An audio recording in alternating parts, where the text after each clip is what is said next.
nderuar kryetare, nderuar deputet, kabinet qeveritar, dashur qytetar, edhe sot erdhë mashtruesi para nesh me një mashtrim ideal. Dhe për të regoj që na mashtroj forci para pak të rash kryeministri. Zoti Haradinaj. Ju lutem, mashtrimi nuk është fyrje. Sot ndodhen një mashtrim këtë fjalë. Ndodhen një mashtrim në këtë foltore e po duam me demasku këtë mashtrim në mënyrë më të keqe të mundshme. E para, kolega që foli para me këtu, është që sa vjet në pushtet. Mban përgjegjësi për çmimet, mban përgjegjësi për vjedhjen që po na ndodhen në energji, për fakturat që po na vijnë. Ky dhe qeveria atij edhe ju mbani përgjegjësi, dhe s'muni me i kësaj përgjegjësie në asnjë variant. As muni më shef pas ligjit tavan, as kujgjo se oligark tu kryeministër janë të ishitë të i blej energji. Edhe për ushtohen kompanit për dit e ma shumë njerëzve të afërm tu. Duhet këtë një koreksi këtu në këtë rast. E dyta thot, po financohen mediat me thas. Nikone çka bëhet kë. Nikone mirë çka bëhet. Po financohen mediat me thas. Ky shpenzon më shumë ti pare, duke ushqyer zagar me fysh shqiptarët. Ju lutem regjia janë. Me fysh shqiptarët, me fysh shqiptarët.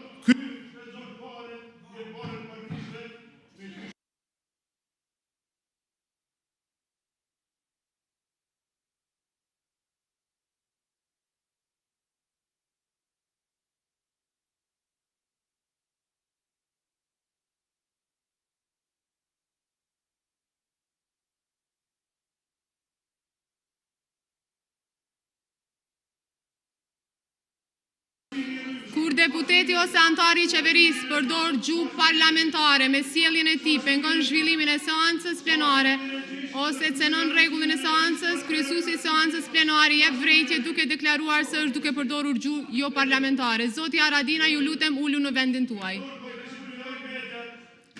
Ju kërkoj që të uleni në vendin tuaj, po përdorni gjuhë jo parlamentare.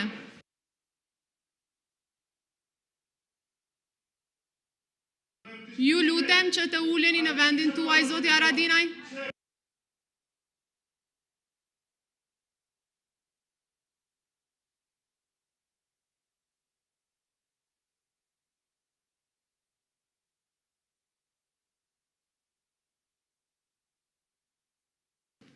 Vazhdojmë me rendin e ditës, koha për pyetje parlamentare gjatë deri, po zoti Zemaj për çështjet që lidhen, ju lutem.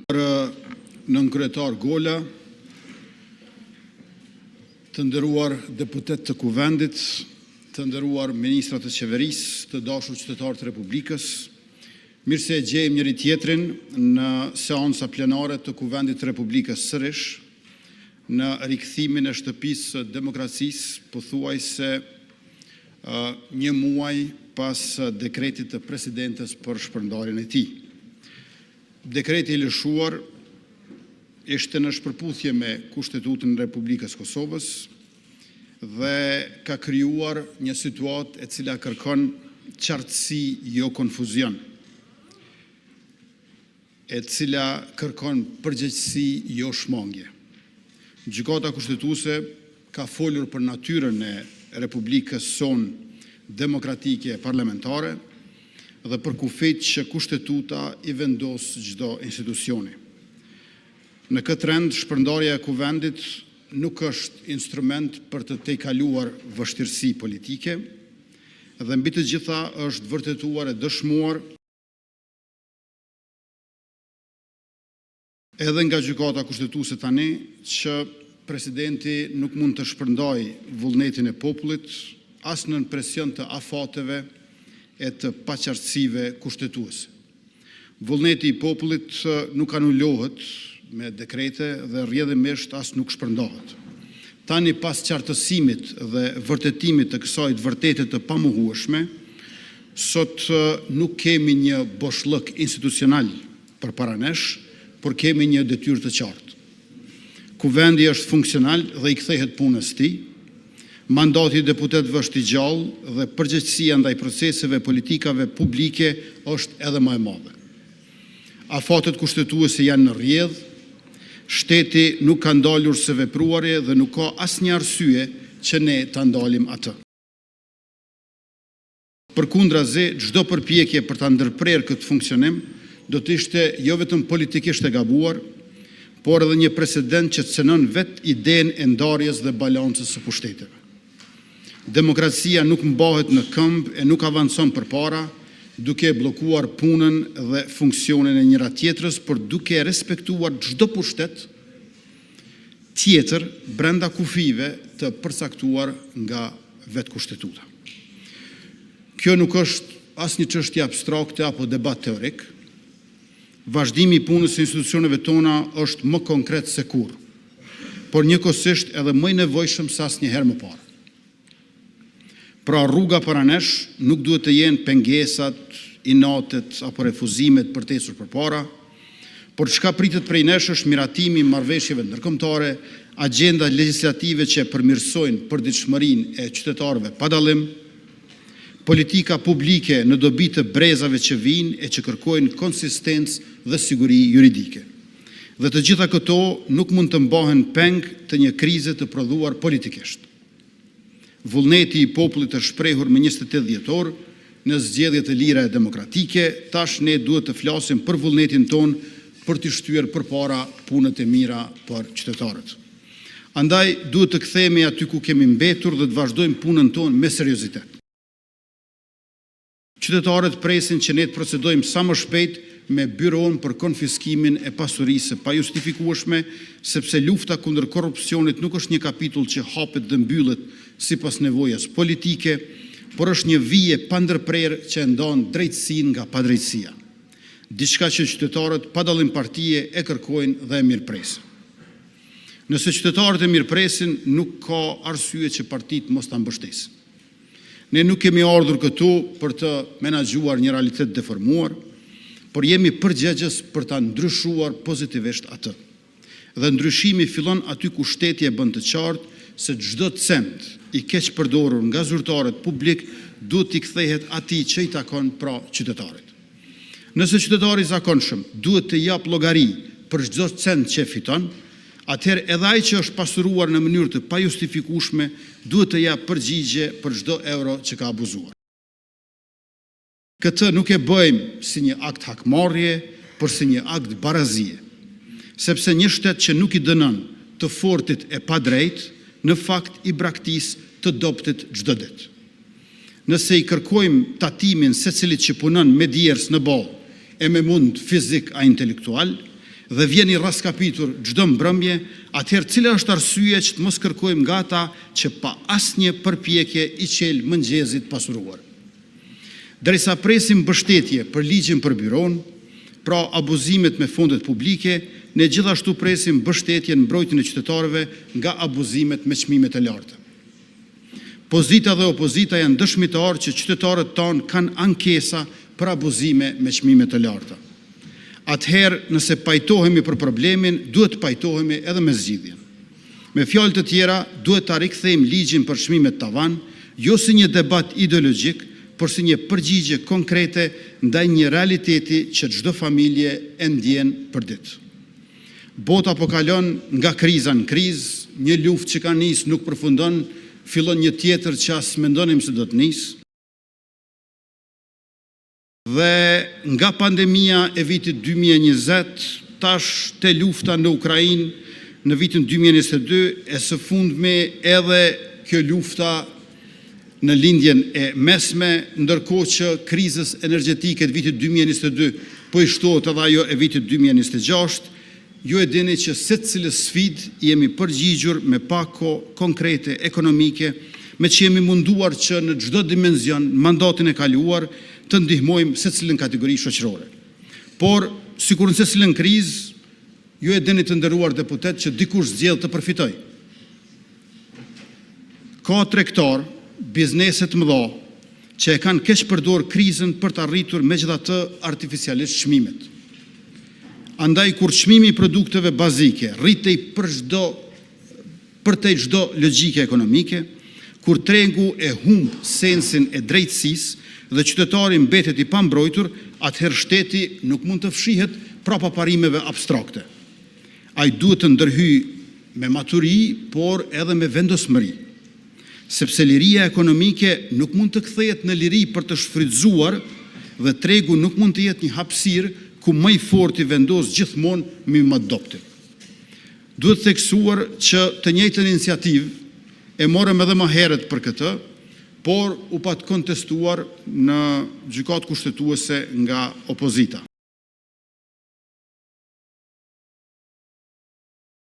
Pra, ankesa për çmime të larta u bë ankesë në gjykatë kushtetuese kundër ligjit për të ndalur abuzimin me çmime.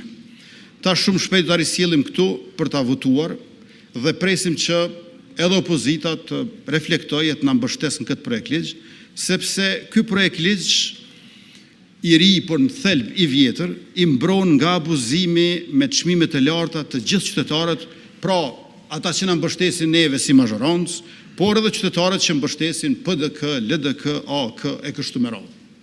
Prandaj problemet e përbashkëta kërkojnë zgjidhje të përbashkët dhe presim përkrahjet e të gjithëve, duke theksuar gjithmonë se kjo nuk është ndërhyrje kundër tregut, kjo është ndërhyrje për drejtësi në treg, dhe drejtësia në treg është pjesë e drejtësisë në shoqëri. Të nderuar deputet, nëse shteti duhet të jetë i drejtë në ekonomi, ai duhet të jetë po aq i drejtë në hapësirën publike. Hapësira publike është e të gjithëve, që do të thotë e asnjërit me emër të përveçëm. Dhe këtu hyn një tjetër çështje që nuk mund të anashkalohet. Mediat. Një demokraci nuk jeton vetëm nga vota qytetare, por edhe nga fjala e thënë. Dhe kjo duhet të jetë e lirë për të qenë e vlefshme. Por fjala nuk mund të jetë e lirë nëse është e kapur nga interesat fshehta.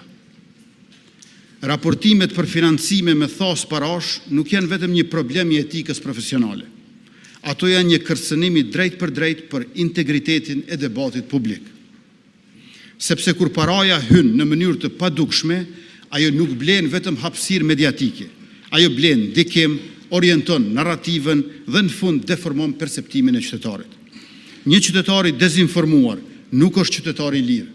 Ai është i manipuluar dhe siç tregojnë edhe raportet, ky manipulim po vjen direkt nga armiqtë tonë, por që fatkeqësisht po gjejnë edhe argatin e tyre brenda vendit tonë. Ne nuk kemi asnjë interes të kufizojmë mediat. Përkundrazi, kemi interes që ato të jenë më të forta, më të pavarura, më hulumtuese, më kritike. Por pavarësia nuk mund të ndërtohet mbi fshehtësi që financojnë shpifjen dhe dezinformimin. Liria editoriale duhet të jetë e garantuar, por ajo duhet të shoqërohet me transparencë të plotë të pronësisë dhe të financimit. Qytetarët duhet ta dinë se kush flet, në emër të kujt flet dhe me çfarë burimesh flet dhe nga kush financohet. Nëse secili biznes tjetër jep përgjegjësi për financat dhe burimet e tij, media gjithashtu duhet të jenë në të njëjtin nivel të përgjegjësisë. Kjo edhe e mbron qytetarin nga manipulimi dhe dezinformimi, por edhe i mbron gazetarët dhe mediat e ndershme që raportojnë e informojnë me burime të sakta dhe financa të gjurmueshme. Ligji për Këshillin e pavarur për media, që do ta sjellim para jush, nuk është për të kontrolluar median, por për të mbrojtur atë nga kopja.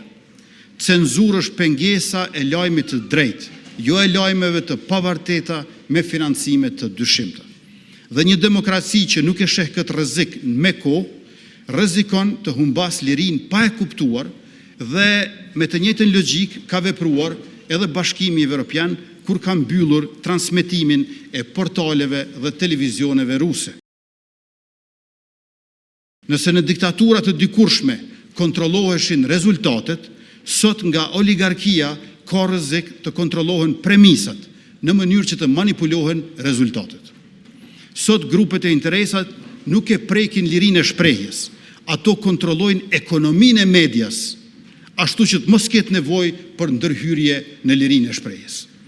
Të nderuar deputet, në fund të gjitha këto çështje, nga dekreti te marrëveshjet ndërkombëtare, nga lufta kundër korrupsionit, te drejtësia në treg dhe transparenca në media, lidhen me një parim të vetëm që duhet të na udhëheq, por edhe të na bashkojë, sundimi i ligjit.